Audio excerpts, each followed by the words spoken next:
지난 예수 목요 동행 집회 때 유기성 목사님께서 대구에서 목회하시는 한 목사님의 이야기를 좀 이렇게 전달해 주셨어요. 대구에서 목회하시는 그 목사님이 어릴 적에 매우 개구장이셨답니다. 그리고 또 교회에서 함께 늘 어울리며 노는 아이들이 한 7명 정도가 이렇게 늘 무리지어서 노셨대요. 한 번은 굉장히 추운 겨울이었는데 교회 1층 예배당에 톱밥 난로가 있었던 겁니다. 그런데 이 개구장이들이 예배 끝나고 아무도 없을 그때 이 톱밥 난로에서 불 갖다가 장난을 치다가 그만 이 톱밥 더미에 불이 옮겨 붙게 된 거예요. 어린 아이들만 있는데 그 어른들도 없고 불이 붙으니까 얼마나 놀랐던지 그러면 물이라도 가져와서 부으면 될 텐데 그런 생각이 안 나는 거죠. 누군지 모르겠는데 한 명이 바지춤을 내리더니 오줌을 싸기 시작한 거예요. 나머지 다른 아이들도 똑같이 바지춤을 내려서 거기에다가 오줌을 싸서 불을 진압했답니다. 불을 진압했어요. 그래서 다행히 불은 옮겨 붙진 않았는데 문제는 뭐냐면 예배실 안에 지린내가 아주 진동을 하는 거예요. 아이들도 진짜 큰일 난 거죠. 지금 불도 내고 오줌도 싸고. 그래서 아이들이 기가 죽어서 큰일 났다, 우리 죽었다, 아니나 다를까 관리 집사님께 붙들렸습니다. 그리고 다 붙들려서 담임 목사님실로 데려간 거예요. 아이들은 큰 소리 듣겠다 하고 들어갔는데 담임 목사님께서 그 아이들을 보시더니만 너희들이 불 내고 오줌 싼 놈들이냐? 그러면서 오히려 호탕하게 웃으시더래요. 그리고 나서는 아이들에게 손을 얹고 기도를 해주셨답니다. 기도 내용이 뭐였냐? 하나님, 앞으로 한국교회에 부흥의 불을 붙이는 아이들 되게 해주십시오. 불낸 경력이 있으니까 부흥의 불을 붙이는 아이들. 여러분, 그 친구들이 어떻게 되셨는지 아십니까? 7명 중에 6명이 목사가 됐대요. 그리고 그 6명 중에서도 5분이 부흥사가 되신 겁니다. 그러니까 진짜 그 담임 목사님의 기도대로 아이들의 삶이 변한 거예요. 어떻게 이런 일이 일어났냐? 우리는 크게 혼날 줄 알았는데 오히려 그때 목사님이 우리에게 축복해 주셨어.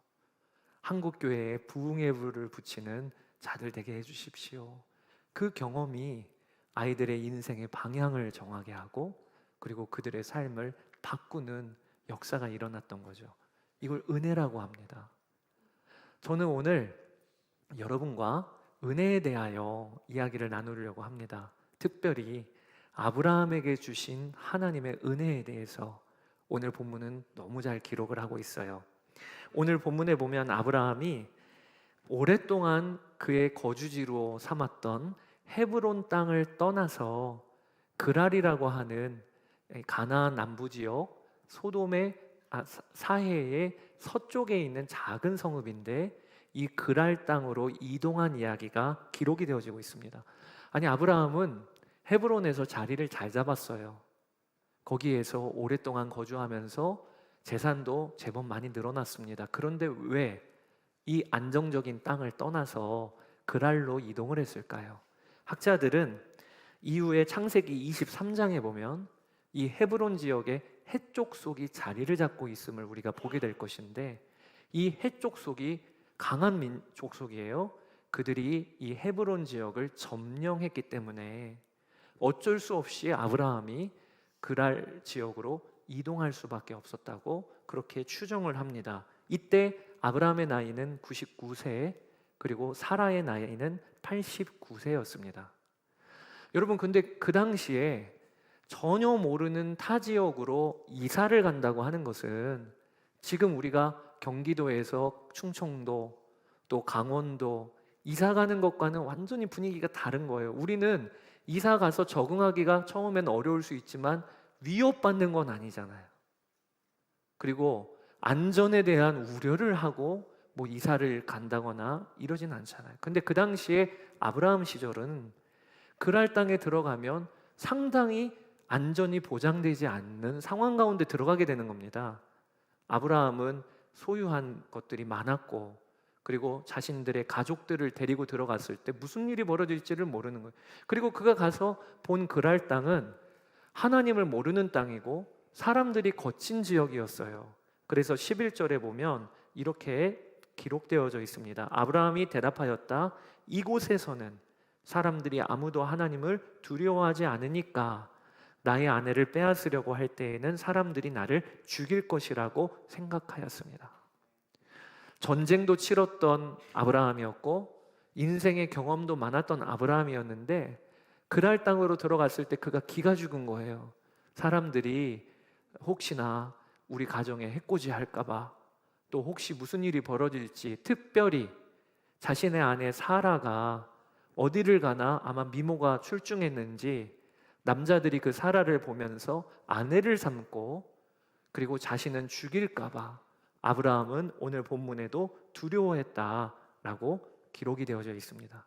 아니나 다를까 이 사라에 대한 소문이 금방 퍼졌어요. 그리고 그랄 땅의 왕이었던 아비멜렉이 그 사라를 데리고 가서 아내로 삼게 됩니다. 여러분, 사실 여기서 이해가 잘 안 되시는 분들도 계실 거예요. 사라 나이가 89세잖아요. 아니 89세가 미모가 출중하고 아내를 삼고, 이게 과연 진짜 이게 이해가 되는 일인가? 네, 여러 학자들이 그 당시에 나이의 개념이 사라도 127세까지 살았으니까 89세까지는 아직은 미모가 있었다.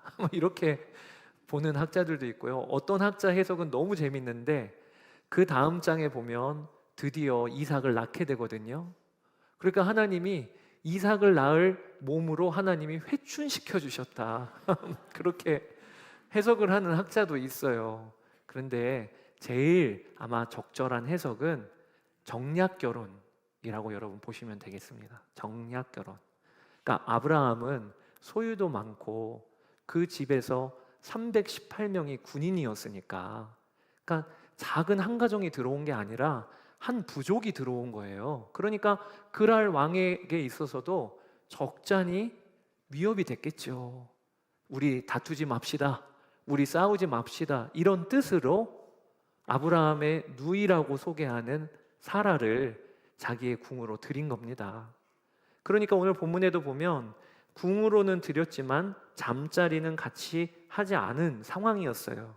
그러니까 정략결혼이라고 보는 일이 아마 제일 무난할 거예요. 여러분, 이렇게 아브라함의 흑역사 또 벌어졌습니다. 우리는 아브라함의 인생에 대하여 창세기 12장부터 보아와서 알지만 자신의 아내인 사라를 누이라고 거짓말하고, 그리고 다른 사람에게 뺏긴 일이 지금 두 번째예요. 첫 번째는 창세기 12장에서 애굽으로 내려갔을 때 애굽 왕 바로에게 뺏겼는데, 그때도 얼마나 남자로서, 남편으로서 어쩜 이렇게 초라합니까? 어쩜 이렇게 무능하고, 그리고 그렇게 아내를 지켜주지를 못합니까? 그런데 오늘 본문에 그가 또 아내가 아비멜렉 왕에게 뺏긴 흑역사가 벌어진 거지요. 그런데 하나님은 아브라함에게 개입하세요. 오늘 본문에 보니까 아비멜렉의 꿈에 나타나셔서 엄히 경고하십니다. 네가 데려온 여자는 남편 있는 여자다. 그러므로 너는 죽을 것이다. 이렇게 하나님이 꾸짖으세요. 3절. 그런데 그날 밤에 하나님이 꿈에 아비멜렉에게 나타나셔서 말씀하셨다. 내가 이 여자를 데려왔으니 너는 곧 죽는다. 이 여자는 남편이 있는 여자다. 아비멜렉이 꿈에서 너무 깜짝 놀랐어요. 내가 죽는다니. 그리고 나서 항변하기를, 하나님, 저는 정결한 마음으로, 깨끗한 마음으로 이렇게 행한 겁니다. 분명히 아브라함이 자신의 누이라고 소개를 했고, 그리고 사라도 아브라함을 자신의 오라버니라고 얘기했기 때문에 저는 그런 줄 알고 데려오고 온 것이지, 저는 정결한 마음으로 행했습니다. 하나님도 그 말씀을 들으세요. 그리고 나서 빨리 사라를 돌려보내고, 그리고 아브라함에게 기도를 받으라 라고 말씀해 주십니다. 그래서 꿈에서 깨어난 아비멜렉은 아브라함을 불러서 자초지종을 묻고, 또 어떻게 보면 꾸중을 해요. 어쩜 이렇게 행했느냐, 어떻게 이렇게 거짓말을 했느냐, 라고 꾸중까지 합니다. 그리고는 양과 소와 종들을 아브라함에게 주고, 그리고 그랄 땅 어디서든지 너 맘대로 살아라. 그리고 사라에게는 그 수치에 대한 값으로 은 1000양을 사라에게 주는 일이 벌어지고요. 그리고 말씀대로 아브라함에게 기도를 받습니다. 그래서 아비멜렉 집에 태의 문이 닫혔던 것들이 다 풀리게 되는 이야기가 오늘 본문의 내용이에요. 여러분, 참 동화 같은 이야기죠. 어디 흥부전에서 볼 법한 대박 터진 이야기죠. 네, 여러분, 왜 이런 이야기가 성경에 기록이 됐을까요? 먼저는 제가 이 질문을 여러분과 나누고 싶은 거예요. 아브라함의 인생을 보면 어떻게 보면 승승장구하는 믿음의 이야기가 기록되고 있었어요. 지금까지. 처음에 75세 때 아브라함이 가나안 땅에 들어와서 그때 삐끗 실수한 게 흉년이 들자 애굽으로 내려간 거, 그때는 처음 하나님을 알았기 때문에 그런 모습이었는데, 그 이후로는 아브라함의 삶을 하나님이 계속 다듬으시는 걸 우리가 봤단 말이에요. 엘라만 그돌라오멜이 조카 데려갔을 때도 군사 일으켜서 하나님 의지해서 나가서 전쟁에서 승리도 했고, 그리고 나중에는 소돔 땅이 멸망한다는 소식을 듣고는 아브라함이 중보자로 서서 그 소돔 땅을 위하여 간절히 기도하는 그런 내용도 우리가 보았어요. 그리고 오늘 본문인 그 다음 장인 21장에 보면 드디어 아브라함이 믿음으로 그 자녀를 얻게 됩니다. 이삭을 얻게 돼요. 그러니까 아브라함의 이야기는요, 계속 믿음의 미담과 같은 이야기들이 계속 이어지고 있는 찰나에 오늘 이 창세기 20장이 중간에 껴들어가 있는 거예요. 여러분, 이 창세기는 누가 기록을 했죠? 모세가 기록을 했단 말이에요. 언제 기록을 했냐? 이스라엘 백성들을 데리고 광야 생활할 때 이 창세기를 기록을 한 거거든요, 모세가. 그러면 모세 입장에서나 이스라엘 백성들 입장에서 아브라함은 누굽니까? 우리 믿음의 선조, 1세대 선조예요. 그리고 하나님의 백성의 모범이 되는 사람이 바로 아브라함이에요. 그러면 제가 만약에 기록을 했다면 우리 믿음의 선조요 1세대인 아브라함 이야기를 기왕 기록을 하는 것이라면 미담을 기록하지 않겠어요? 아브라함이 중보기도도 하고 결국에는 기다리던 이삭도 낳게 되고 이런 미담 위주로 기록을 하지 않겠습니까? 그런데 모세는 굳이 이 부끄러운 아브라함 이야기를 이삭을 낳기 전에 기록을 해놓고 있는 거예요. 그가 그랄 땅으로 갔을 때 아비멜렉에게 누이라고 자기 아내를 속이고 그리고 결국에는 아내 뺏겼다, 이 이야기를 20장에 기록을 하고 있어요. 왜 그럴까요? 왜 이걸 기록을 해놓을까요? 모세가 강조하고 싶었던 것이, 또 모세를 통하여 하나님이 강조하고 싶으셨던 것이 있었던 거예요. 그게 무엇이냐? 아브라함은 뛰어난 자이거나 대단한 능력이 있거나 그래서 하나님이 세우신 게 아니라 아브라함의 인생은 오직 하나님의 은혜로 인하여 세워진 거야. 하나님의 은혜로 인하여. 그래서 그의 인생은 오직 하나님의 은혜로만 설명되는 인생이야 라는 것을 이삭 낳기 전에 다시 한번 확인시켜 주시려고 그렇게 아브라함의 오늘 본문을 기록을 해 놓으신 거예요. 그러면서 이스라엘 백성들에게도 하나님이 무슨 말씀을 그 당시에 하려고 하셨을까요? 이스라엘 백성들이 이제 곧 가나안 땅에 들어갑니다. 그리고 거기에서 이제 논과 밭을 일구고 집을 세우고 그곳에 있는 족속들을 쫓아내고 점령하는 일들을 할 거예요. 그때 하나님이 기억하라는 거예요. 너희들의 힘으로 그 땅을 얻은 거 아니야. 너희들이 어떤 능력이 있어서 그래서 가나안 땅에 들어간 게 아니고 오직 은혜로 그렇게 된 것임을 잊지 말아라. 가나안 땅에 정착하여 매일의 일과를 살 때에도 우리는 누군가 하나님의 은혜로만 설명되어지는 백성이야. 하나님의 은혜로만 정체성이 드러나는 사람들이야. 이걸 잊지 말라고 오늘 창세기 20장을 기록해 놓으신 거라는 거예요. 마찬가지로 오늘 성령께서 오늘 본문 말씀을 통해 우리에게 주시는 말씀은 너무 명확합니다. 어떤 것이냐? 우리 그리스도인들은 은혜로 사는 사람들이라는 거예요. 오늘 이 자리에 우리가 어떻게 와 앉아 있는가? 하나님의 은혜 때문에 이 자리에 우리가 와 있음을 명심하라는 거예요. 여러분, 예수님을 믿고도 많은 성도들이 은혜가 뭔지를 모릅니다. 그리고 또 은혜 받았다고 하는 그런 마음이 없는 경우가 많아요. 그래서 누군가 은혜가 뭡니까? 이러면 설명도 잘 못 해주고, 그리고 심지어는 저 권사님 또 집사님은 받은 은혜가 많은 것 같은데 나는 이 모양 이 꼴, 나는 은혜가 없는 것 같아, 이런 심정으로 신앙생활하는 분들도 있어요. 오늘 말씀을 통하여 여러분들이 은혜가 뭔지를 오늘 이제 확실히 붙잡게 되기를 원하고, 그리고 내가 오늘 본문의 아브라함처럼 은혜 받은 자이구나 라는 것을 여러분들이 결론 짓게 되기를 축복합니다. 앞으로 어디에 가서 자녀들이 혹은 친구가 야, 기독교는 은혜 하는데, 예배 때마다 은혜 하는데 도대체 은혜가 뭐야? 그러면 오늘 창세기 20장을 떠올리시게 되기를 바라요. 그리고 오늘 제목을 떠오르시게 되기를 바랍니다. 오늘 제목이 뭔가 한번 따라해 보실까요? 덮어주심, 여겨주심. 저는 은혜를 이 두 단어로 설명할 수 있고, 그리고 오늘 본문에 너무 잘 기록되어 있다고 그렇게 여겨져요. 여러분, 하나님이 아브라함에게 먼저는 어떻게 해주셨냐? 덮어주셨어요. 덮어주셨어요. 잘못은 아브라함이 했습니다. 오늘 본문에 아브라함은 너무 잘못한 거예요.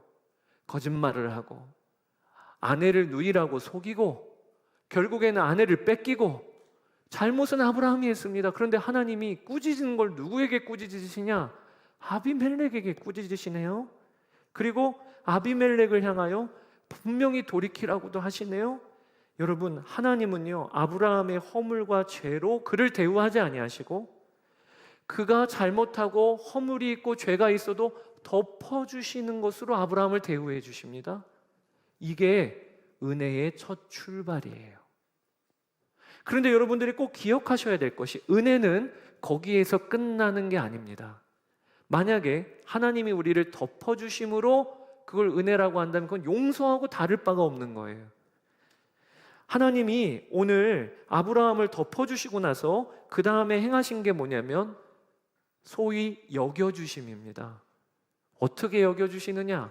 아브라함을 여전히 복의 통로요 근원이라고 하나님이 여겨주세요. 오늘 본문에 보면 하나님께서 아비멜렉에게 아브라함을 뭐라고 소개하고 있는가? 그는 예언자이다, 이렇게 소개를 하고 있습니다. 7절 같이 한번 읽어보겠습니다. 이제 그 여인을 남편에게로 돌려보내어라. 그의 남편은 예언자이므로 너에게 탈이 나지 않게 하여 달라고 기도할 것이고 너는 살 것이다. 하나님이 아브라함을 예언자이다, 그리고 다른 성경 버전으로 하면 선지자이다, 이렇게 소개하고 있어요. 예언자, 선지자는 어떤 사람들입니까? 하나님의 말씀을 듣고 세상을 축복해주는 사람, 하나님의 말씀을 전달하는 사람, 하나님과 세상에 다리 역할을 하는 사람이 예언자, 선지자인데, 오늘 본문에 아브라함이 정말 그럴 정도의 실력이 있는 겁니까? 오늘 아브라함이 그럴 정도의 행동을 했습니까? 아브라함의 모습 가운데 그 정도의 수준의 예언자라 불릴 정도의, 선지자라 불릴 정도의 그런 업적이 있습니까? 없어요. 오히려 정반대의 모습이에요. 부끄러운 모습이에요. 그런데 하나님은 그 모습은 덮어주시고 여전히 아브라함을 예언자요 선지자로 여겨주신다는 거예요. 여겨주신다는, 하나님의 눈에 아브라함은 복의 통로요, 세상을 축복하는 자요, 그리고 아브라함이 기도하면 그 기도대로 아비멜렉의 저주가 풀리는 자라라는 것입니다. 여기까지 가야 은혜인 거예요. 그러니까 여러분, 은혜는요 덮어주심과 여겨주심, 이것이 합쳐진 것을 은혜라고 하는 것입니다. 누가복음 15장에 둘째 아들 이야기가 나오잖아요. 둘째가 아버지에게 가서 유산 받아다가 허랑방탕하게 탕진한 이야기가 누가복음 15장에 나오죠. 근데 여러분, 이 둘째가 무슨 면목이 있다고, 하여튼 너무 죽을 것 같으니까 돼지가 먹는 열매를 자기가 먹고 있다가 문득 아버지 집이 생각이 나서, 사실은 그의 마음에 아버지를 사랑해서 온 것도 아니에요. 도무지 살 길이 보이지 않으니까 다시 아버지 집으로 방향을 정해서 돌아가는 거죠. 근데 이렇게 돌아가는 이 둘째에게는요, 큰 어려움이 직면해 있었습니다. 그게 무엇이냐면, 마을 사람들 누구라도 눈에 먼저 띄면 돌에 맞아 죽을 수 있는 거예요. 우리나라도 어떤 우리나라 안에 국민으로서 참 민망한 일이 벌어졌다 그러면 국제 망신시킨다 막 이런 얘기 하잖아요. 근데 유대인들은 지금에 비하면 훨씬 더 공동체적인 사회였어요. 가정 안에는 한 몸이었고요. 그래서 나를 소개할 때 반드시 누구의 아들, 아버지를 규정을 해야 내가 누군지가 소개가 되는 게 유대인 사회였고요. 그리고 뿐만 아니라 구약의 율법을 보면, 그러면 부모를 향하여 불효를 하거나 부모를 향하여 저주한 이가 있으면, 그러면 마을 사람들이 그를 돌을 들어 쳐도 그건 율법에 합당한 거였습니다. 그러니까 둘째 아들이 허랑방탕하게 생활하다가 집으로 돌아오는 그 길은요, 위험한 길이에요. 그걸 아버지가 알고 있는 거예요. 그러니까 아버지는 날마다 둘째가 돌아올 만한 그곳을 바라보고 있다가, 아직도 거리가 먼데 누가 먼저 뛰어나갔냐? 아버지가. 그 말은 아버지는 늘 바라보고 있었던 거예요.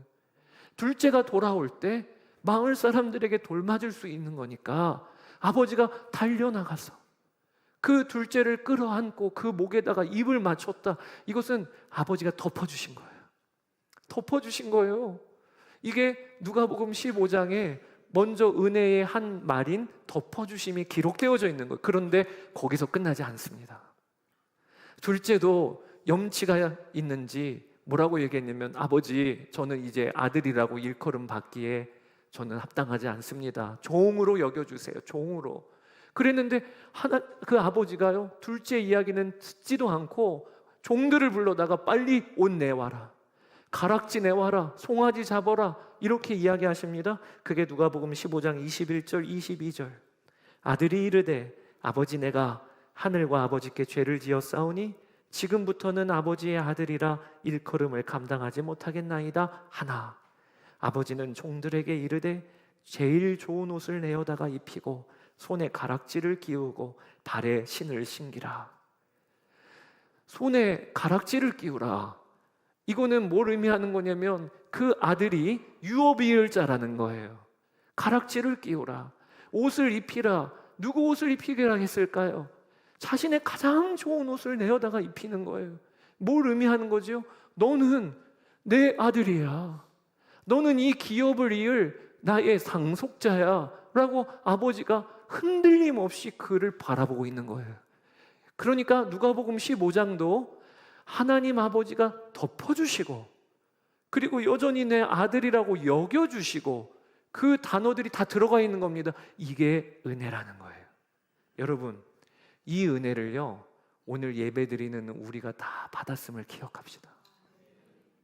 내가 누구에게 나 오늘 은혜 받았어, 그러면 그게 무슨 뜻인데? 이러면 이렇게 이야기할 수 있는 거예요. 하나님이 나를 덮어주시고, 그리고 하나님이 나를 자녀라 여겨주셨어. 이 은혜 받은 거예요. 우리는 엉뚱한 데서 은혜를 확인합니다.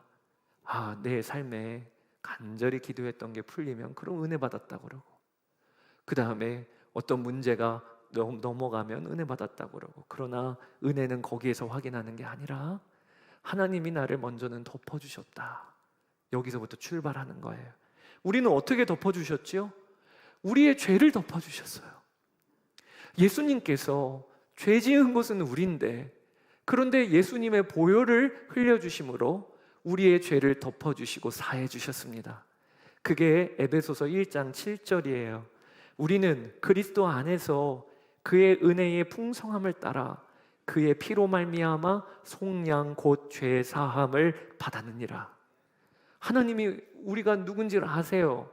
얼마나 허물이 많고 쓴뿌리가 있고 죄로 인하여 넘어지는지를 아십니다. 그런데 하나님은 우리를 그 모습 그대로 대우하지 아니하시고 예수님의 십자가 보혈로 우리를 덮어주심으로 대우해 주세요. 이게 오늘 우리가 받아 누리고 있는 은혜입니다. 누구라도 한 명 빠짐없이. 김동호 목사님이 한 번은 설교 중에 이렇게 고백을 하셨어요. 제가 읽어드릴게요. 제게는 생명과 같은 소중한 것들이 있습니다. 아이들은 저를 아버지로 인정하고 존경합니다. 아내는 남편인 저를 극진히 사랑해주며 성도들도 제법 저를 좋은 목사로 인정해줍니다. 이것이 무너진다면 제 생명과 인생은 아무것도 아닙니다. 그러나 저에게는 이 축복의 관계를 단번에 깨버릴 수 있는 죄와 허물이 있습니다. 자신들의 아버지, 그동안 지은 죄가 10분의 1, 아니 100분의 1이라도 공개된다면, 그러면 그들은 제가 자신들의 아버지, 남편, 그리고 목사라는 사실을 인정하기 어려울지도 모르는 죄 말입니다. 이것처럼 절망스러운 일이 어디 있겠습니까? 저는 죄의 삭시 사망이라는 말씀에 1000번 만번 동의합니다. 죄의 삭은 사망이 맞습니다. 자식에게 아버지로 존경받지 못하고 아내에게 남편으로 사랑받지 못하며 성도들에게 목사로서 인정받지 못하는 삶이라면 어떻게 살아있는 것이라고 할 수 있겠습니까? 그래서 저는 속죄의 은혜가 가장 큰 복임을 믿습니다. 여러분, 오늘도 우리가 예배를 드리는 우리의 마음과 생각에 얼마나 더럽고 추하고 부끄러운 생각들이 겹겹이 쌓여 있나요? 만약에 그 중에 10분의 1이라도 100분의 1이라도 마치 영사기에 이렇게 투영해서 보여주듯이 다른 사람에게 드러난다면, 그러면 우리가 내일을 살 수 있을까요? 가정으로 들어갈 수 있을까요?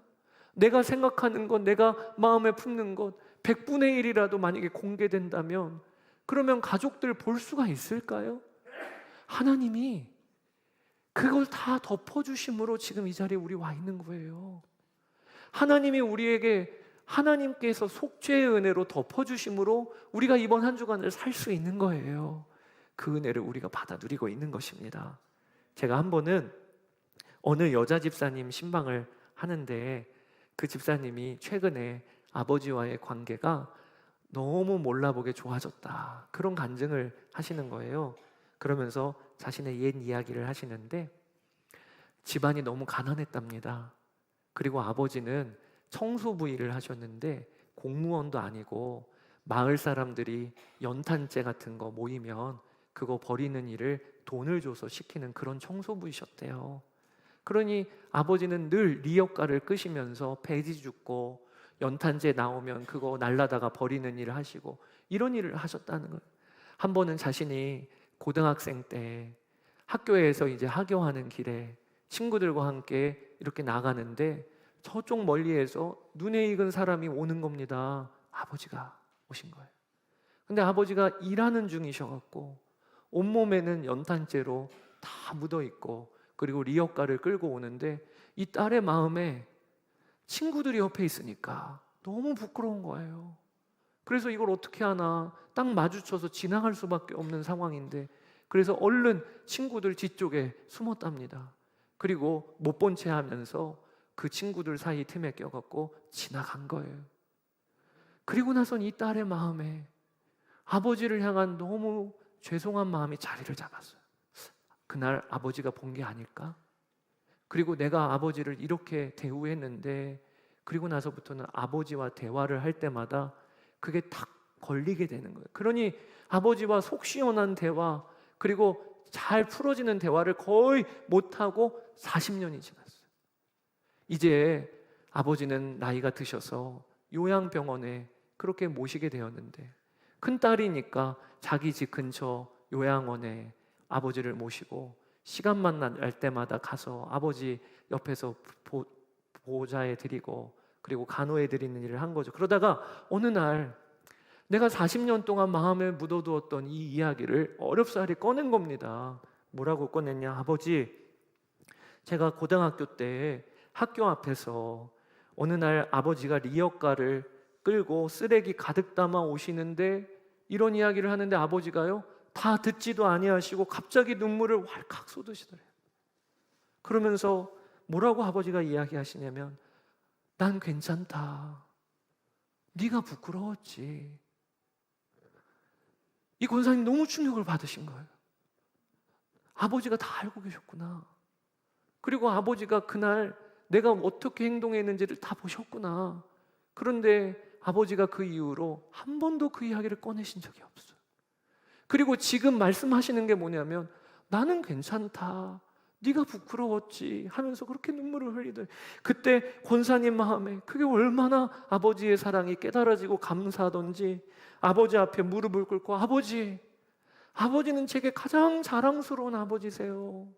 아버지 너무 죄송해요 하면서 그 사건을 계기로 아버지와의 관계가 활짝 열렸다는 그 이야기를 저한테 해주시는데 제가 그 이야기를 듣다가 저도 제 마음에 감동되었던 것이 나도 나의 하늘 아버지가 나를 그렇게 대우해 주시는 게 그렇게 은혜가 되는 거 있죠. 여러분, 하나님이 우리가 어떤 사람인지 아셔요. 우리가 어떻게 무너지는지를 아세요. 보시면서도 다 덮어주세요. 덮어주시기 때문에 우리가 생활할 수 있는 거예요. 하나님이 그 일에 대하여 주님의 보혈로 우리를 씻어주시기 때문에 오늘 우리가 그 은혜를 받아서 이렇게 부족하고 창피한 모습이라도 예배드리며 하나님 은혜를 구하며 한 주간을 살 수 있는 이 일이 우리에게 일어난 일이에요. 뿐만 아니라 성경은 너무 놀랍게 이 하나님의 덮어주시는 은혜를 기록합니다. 그 권사님의 아버지는요, 그걸 기억하고 계셨었지만 하나님은요, 우리의 허물과 죄를 기억조차 하지 아니하신다고 하셨어요. 그게 바로 히브리서 10장 16, 17절입니다. 같이 한번 읽어보실까요?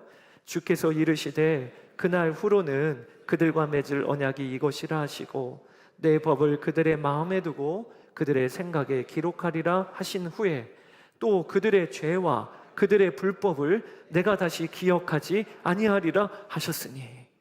할렐루야죠. 주님은 기억조차 안 하신다는, 이게 무슨 말이냐? 여러분 중에는 지금까지 살면서 내가 경험한 어떤 부끄러운 일, 그리고 트라우마와 같은 일, 그런 일들이 내 마음에 자리를 잡아 내 안에 쓴뿌리처럼 남아있는 분들이 계세요. 그래서 하나님께 나아갈 때 내가 그때 그랬는데, 내가 정말 그때 용서받지 못할 죄를 지었는데, 이런 마음으로 하나님께 나아가서 계속 막히는 거예요. 그때마다 하나님이 뭐라고 하시냐면 나는 기억조차 안 난다. 그리고 우리에게 선언해 주시기를 주 안에서 보라 새 것이 되었도다.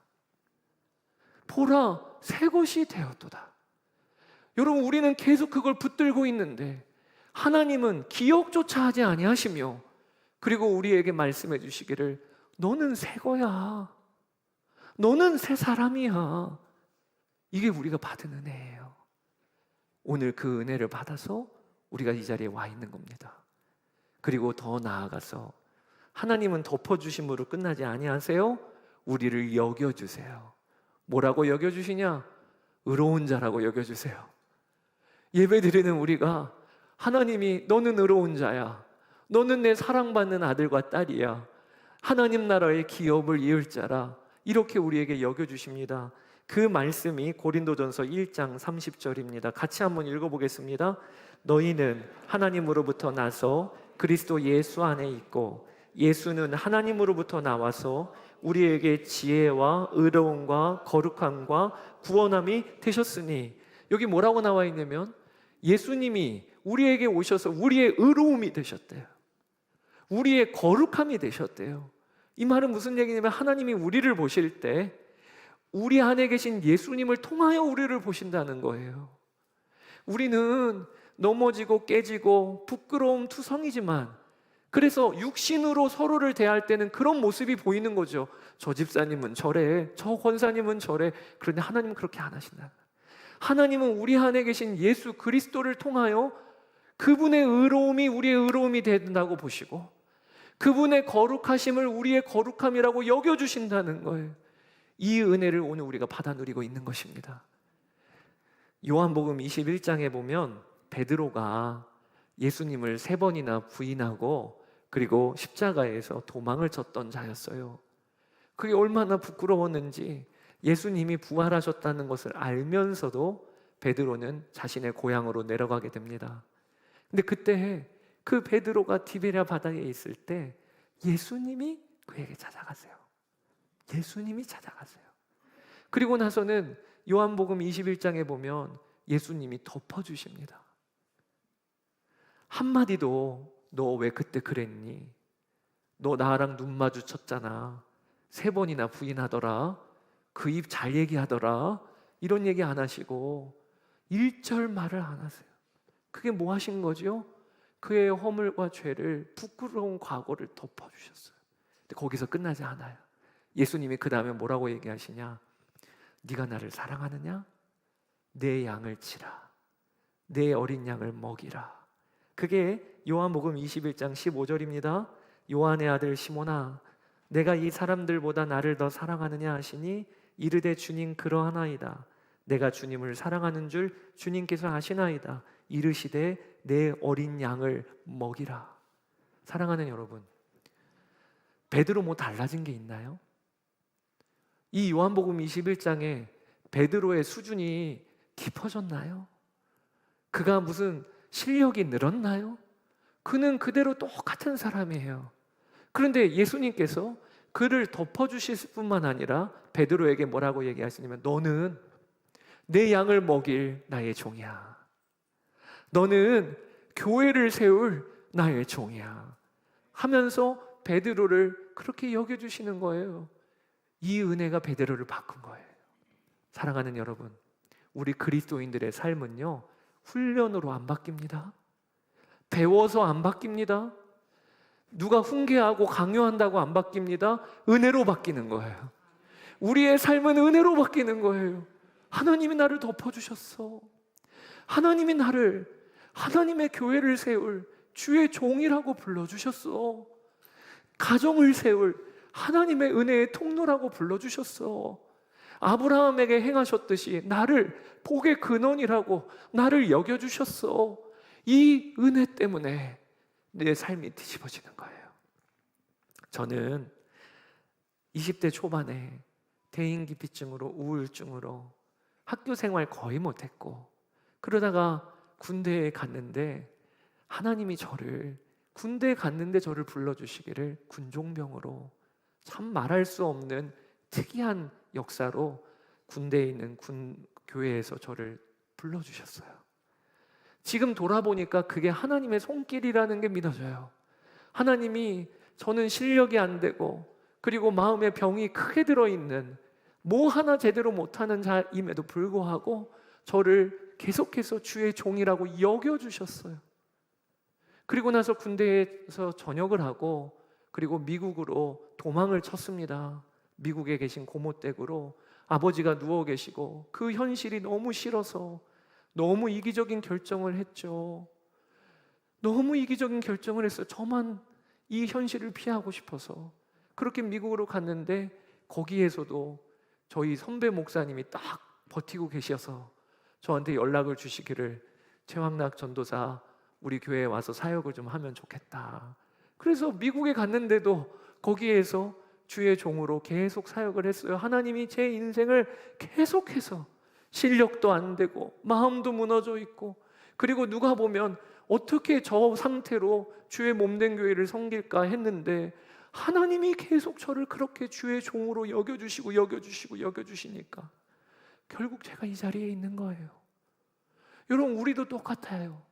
여러분들이 오늘 예배에 왔다면 하나님이 여러분들을 어떻게 여겨주시는 거냐면 너는 비올드 교회를 세울 나의 종이야.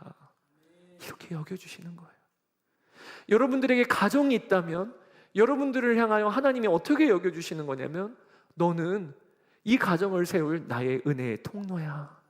이렇게 여겨주시니까 여러분들에게 가정이 있는 거예요. 여러분들이 내일부터 직장을 갈 거라면 하나님이 여러분들을 어떻게 여겨주고 계시냐면 너는 복의 근원으로 세상에게 복을 흘려보낼 이 직장의 사명자야 라고 여겨주시니까 우리가 또 직장 생활을 하게 되는 거예요. 이 눈이 열리시게 되기를 축복합니다. 왜 하나님이 우리에게 그렇게 대우하실까요? 우리도 그 은혜로 다른 이들을 대우하며 살라고.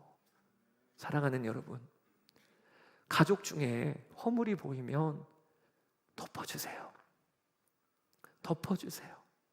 하나님이 나를 덮어주신 것에 비하면 내가 덮는 게 뭐겠습니까? 영죽을 죄에서도 나를 덮어주셨다면 내가 덮지 못할 허물이 뭐가 있겠습니까? 덮어주세요. 우리 성도들 사이에 가시와 같이 찌르고 마음에 안 드는 게 있다면 덮어주세요. 그리고 그 다음에 한 걸음 더 나가야 됩니다. 여겨주세요. 그래서 오늘 집으로 돌아가시면 목사가 시켰으니까 좀 오글거리더라도 목사님이 하라고 했으니까 하는 거야 하면서 툭 내뱉기를, 당신은 내게 보내주신 최고의 선물이야 하셔야 합니다. 여겨주시는 거예요. 당신은 내게 주신 최고의 선물이야. 자녀를 향해서도 너는 내게 주신 최고의 선물이야. 부모님을 향해서도 엄마 아빠는 나에게 허락하신 하나님의 은혜야 라고 여겨주는 거예요. 그러면서 은혜의 역사가 일어나요. 그러면서 우리의 삶에 변화가 일어나는 거예요. 그렇게 되시기를 주의 이름으로 축복합니다. 오늘 말씀을 준비하면서 하나님이 저에게 떠오르게 하신 찬양이 오직 주의 은혜로, 오직 주의 은혜로 지금 여기 서 있네. 그러면서 나를 위해 이 땅에 오신 주의 그 은혜 날 채우시네. 그 은혜 날 보게 하시네. 살아가는 동안 은혜로만 살리 십자가 은혜로. 오늘 이 찬양 부르면서 나 은혜 받은 자야. 하나님이 나를 덮어주셨고 여겨주셨어. 이거를 여러분 고백하시게 되기를 축복하고, 그리고 나도 이 은혜로 살 거야. 다른 일을 볼 때 덮어주고, 그리고 하나님 주신 선물이라고 여기며 그렇게 은혜로 살 거야. 십자가 은혜로. 사랑하는 여러분, 이 자리에 예배드리러 나온 우리의 마음과 심령에 나는 무슨 은혜를 받았나? 나는 도대체 이 왜 이 모양이 꼴인가? 여러분, 그런 마음이 있다면 오늘 말씀을 결론으로 삼으십시오. 아브라함을 보세요. 아브라함은 그 모양 그 꼴이었는데 하나님이 덮어주시고 여전히 그를 예언자 선지자라고 여겨주시잖아요. 이 은혜가 십자가에서 그대로 우리에게 이루어졌습니다. 우리를 덮어주시고 우리를 여전히 하나님의 은혜요 백성이라고 여겨주세요. 그러니 오늘 우리 이렇게 담대하게 고백합시다. 내 인생은 은혜입니다. 나는 은혜 받은 자입니다. 하나님, 내가 이 눈이 열리게 하여 주십시오. 우리 그렇게 담대하게 고백하고 선포하고 은혜로 사는 자 되게 해달라고 그렇게 또한 선포하기를 원합니다. 다시 한번 고백하며 찬양. 보게 하시네. 살아가는 동안 은혜로만 살리 십자가 은혜로. 이 시간에 우리 첫 번째 기도할 때 내게 베풀어 주신 하나님의 은혜를 보는 눈이 열리게 되기를 원합니다. 나의 죄를 허물을 덮어주시고 여전히 나를 예수 그리스도를 통하여 의롭다고 여기시는 우리 하나님의 은혜를 붙잡고 사는 저희들 되게 하여 주시옵소서. 은혜를 보는 눈이 열려야 삶이 변화됩니다. 죄에서 돌이키고 하나님, 내가 거룩한 길을 걸어갈 은혜를 붙잡는 이 시간 되게 하여 주시옵소서. 주의 이름 한번 부르고 기도하며 나아가겠습니다. 주여, 나의 주 나의 아버지 하나님, 그렇습니다. 하나님, 오늘도 하나님의 은혜로 우리가 사는 자들임을 고백하며 나아갑니다. 하나님의 은혜로 말미암아 우리가 이 자리에 와 있습니다. 하나님의 은혜 때문에 우리가 이번 한 주간을 살아갈 능력을 얻습니다. 하나님, 내 허물과 죄를 덮어주시고 너는 새로운 피조물이라고 하시고 뿐만 아니라 우리를 예수 그리스도를 통하여 의롭다고 여겨주시는 이 은혜가 나를 바꾸고, 이 은혜가 나를 바꾸고, 이 은혜가 나를 새롭게 하고, 이 은혜가 나를 변화시키시고, 이 은혜가 나를 바른 길, 의의 길 걷게 하시는 역사가 있음을 이 시간에 고백합니다. 아버지 하나님의 은혜가 하나님 분명하게 부어지고 있음을 보는 눈이 열리게 하여 주시고, 내가 은혜 받은 자임을 고백하게 하여 주시고, 내가 은혜 받은 자임을 선포하게 하여 주시기를 원합니다. 그리하여 아버지, 은혜로 사는 자, 은혜로 말미암아 사는 자, 은혜 붙들고 사는 자가 저희가 되게 하여 주시기를 갈망하고 원합니다. 오늘도 아버지 예배 자리에 나온 우리 모든 성도들 한 명 한 명에게 성령으로 기름 부어 주소서. 하나님의 은혜로 우리를 채워주소서. 하나님의 역사가 우리 이 시간 예배 가운데 강력하게 임하고 나타나는 은혜가 있게 하여 주소서. 아버지 하나님 감사합니다. 주님 찬양합니다. 이 시간에 우리 또한 기도합시다. 하나님은 나에게 은혜로 대우하시는데 나는 얼마나 인색하며 살았나. 내가 우리 가족들에게, 우리 성도들에게 얼마나 인색하게 살았나. 하나님, 저를 통하여 은혜가 흘러가게 하여 주십시오. 우리 가족들의, 또 우리 성도들의 하나님 어떤 모습이 보이면 덮어주는 자가 되게 하여 주시고, 여전히 주님의 눈으로 여겨주는 자가 되게 하여 주십시오. 제 삶의 은혜의 역사가 작동하게 하여 주시옵소서. 우리 이 시간에 주의 이름 한번 부르고 기도하겠습니다. 주여. 아버지 하나님, 그렇습니다. 하나님, 우리의 삶에 은혜가 작동하게 하여 주소서. 하나님, 은혜가 흘러가게 하여 주소서. 은혜가 우리 가정에, 하나님, 은혜가 우리의 속회에, 은혜가 우리 교회에, 은혜가 이 나라 민족에, 아버지 하나님, 작동하고 차고 넘치게 하여 주시기를 원합니다. 하나님이 우리에게 은혜로 대하셨는데 우리는 얼마나 인색하게 다른 일을 보고 다른 일을 대하는지요. 하나님, 오늘 이 자리에 예배에 나온 우리의 삶에 오직 은혜로만 살리, 오직 은혜로만 살리, 아버지 하나님, 그것이 우리의 결단이 되게 하시고 그것이 우리의 삶의 방식이 되게 하여 주시기를 원합니다. 오늘도 예배 자리에 나온 우리 한 사람 한 사람에게 성령으로 인쳐주시고, 오늘도 우리의 한 사람 한 사람에게 주님의 은혜로 하나님 덮어주시기를 갈망하며 원합니다. 나의 주, 나의 아버지 하나님, 오늘도 하나님 예배 자리에 나온 이들에게 성령으로 인쳐주시옵소서. 하나님 아버지 하나님, 오늘도 기도하면서 기도의 문이 활짝 열리고 우리와 함께 계시는 주님을 보는 눈이 활짝 열리게도 하여 주시고, 아버지 하나님, 우리의 삶에 은혜의 역사가 작동하게 하여 주시기를 원합니다. 어디를 가나 은혜를 받으며 흘려보내고, 아버지 어디를 가나 은혜를 받으며 흘려보내는 우리의 삶이 될 수 있도록 주여 역사하여 주소서. 나의 주, 나의 아버지 하나님 감사합니다. 아멘, 아멘. 우리 가슴에 손을 얹고 기도합시다. 참 좋으신 아버지 하나님, 저희는 은혜 받은 자입니다. 십자가에서 하나님이 내 죄와 허물을 다 덮어주시고 나를 새롭다고 하시고 그렇게 덮어주시는 은혜를 받았고, 여전히 질그릇같이 깨지고 흠이 난 곳이 많아도 내 안에 계신 거룩하신 예수님을 통하여 나를 보시며 너는 내 의로운 자야, 너는 내 사랑하는 아들과 딸이라, 하나님 나라 유업을 이을 자라, 이렇게 여겨주시는 은혜를 힘입어 오늘도 이렇게 예배 자리에 나왔으니 주여, 이 시간 성령으로 우리의 마음과 생각과 삶을 기름 부어주시고 충만히 채워주소서. 아버지, 우리도 은혜로만 살겠습니다. 가정에서, 우리의 교회에서 다른 이의 허물은 덮어주고, 그리고 하나님의 자녀라 여겨주고, 그렇게 서로를 대하며 은혜가 작동하고 은혜가 흘러가는 역사가 있게 하여 주소서. 그리하여 각 가족마다 세워지고 속회마다 하나님의 나라가 임하며, 그리고 우리가 속한 직장에 주님의 역사가 이루어지게 하여 주소서. 감사드리며 우리 주 예수 그리스도의 이름으로 기도드렸습니다. 아멘.